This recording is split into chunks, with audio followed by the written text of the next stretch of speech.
Great Cthulhu awakens from his eternal slumber. He was the most enormous being I had ever seen, standing taller than a tower like Empire State, its monstrous belly the size of a mountain. Its tentacled beard had tentacles even longer than the great kraken, longer than the anaconda snakes living in African jungles.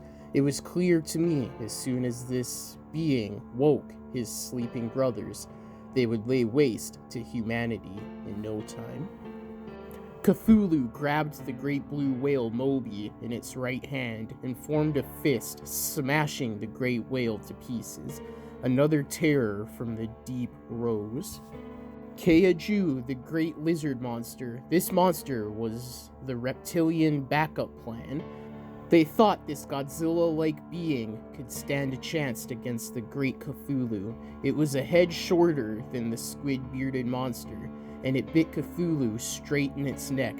Cthulhu began to drip dark red blood from its wound, filling the ocean underneath it. Maybe the Illuminati was onto something. When the nuke plan had backfired on them, maybe this giant reptilian would be able to stand toe-to-toe against Great Cthulhu. But I had a very bad feeling about this. If I had to place a bet on this Clash of the Titans, I would wager on the Squid God. Cthulhu placed its hands on the great reptilian's face and struck its hideous thumb straight into the yellow eyes of the oversized lizard monster. The great Kaiju roared in pain. Cthulhu began to strangle the Kaiju monster by wrapping its eldritch tentacled beard against the reptilian's windpipe, trying to suffocate the monster. The reptilian hit the eldritch god with a haymaker into its gray belly, and Cthulhu retaliated with an uppercut to the reptilian's jaw, making the lizard bite its own tongue off. The clash of the giant monsters began to split RLA into two pieces. Their blows were so powerful that they caused a great cataclysm. A giant snake from Ying was summoned by Kaiju. It appeared to be its familiar, a monster bound to it that gave it spiritual strength. Now it came to aid Great Kaiju in this battle for life or death for all humans living on this planet.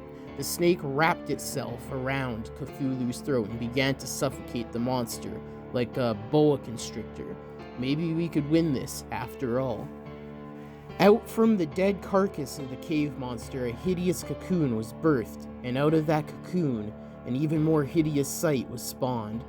Nyarlathotep, the tentacled god we had defeated in the battle for the Excalibur, what seemed like a very long time ago when so many of our friends were still alive. We lost so many lives along the way, and now this abomination was back. I come in peace, humans. I am on your side. If Cthulhu destroys all humans, there will be no one left for me to torture. I am a malignant god, like a bad kid with a magnifying glass. Burning ants, and all of humanity are like ants to me. And you did surely not think you could defeat me so easily. What the tentacled-headed monster said rang true to my ears.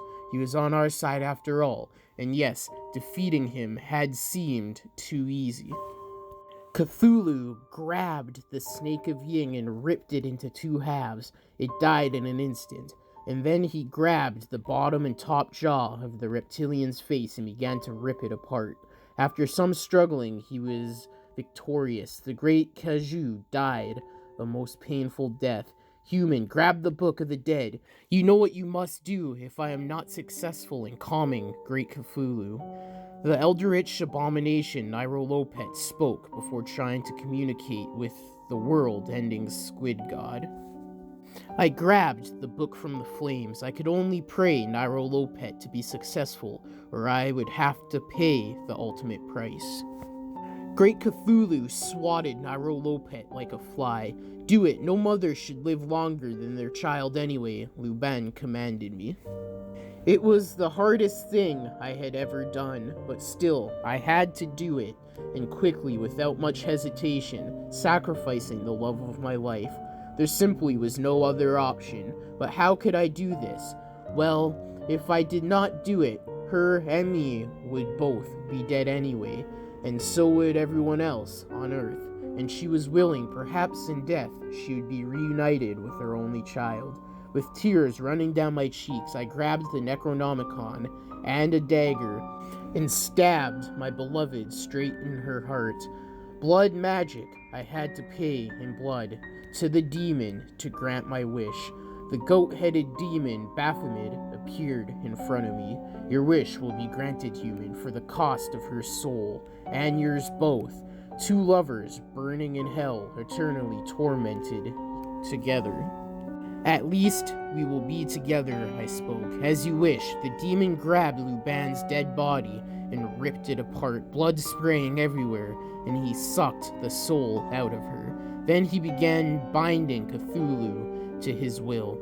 After some struggling, the Eldritch god began to go to sleep, like a hideous, monstrous baby.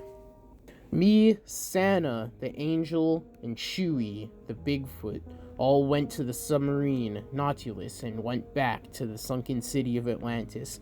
When we were there, I said goodbyes to my friends, and alone walked into the portal to the house that does not exist. I remained here into the end of my days. No evil can enter this house.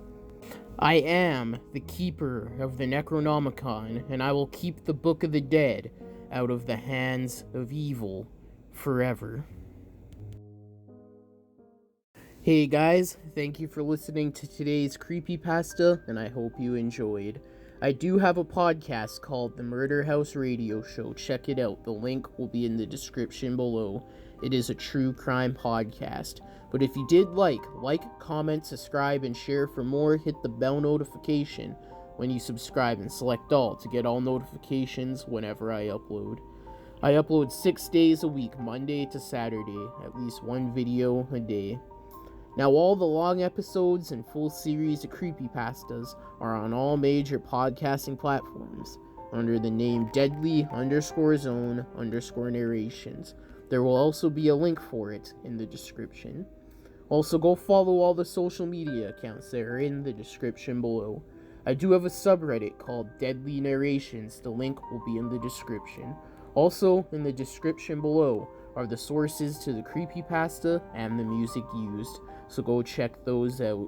Let me know what creepypasta you'd like to hear next, or if you have your own you would like me to narrate. Or if you have a creepypasta series you would like to hear, send them to me on any of the social medias, in the DMs, or to my email address, which is also in the description, or leave them in the comments below. Also in the description below is the author's social medias if they have any listed. But that's it for today's creepypasta. I hope you enjoyed. Until next time in the Deadly Zone, stay deadly and stay spooky.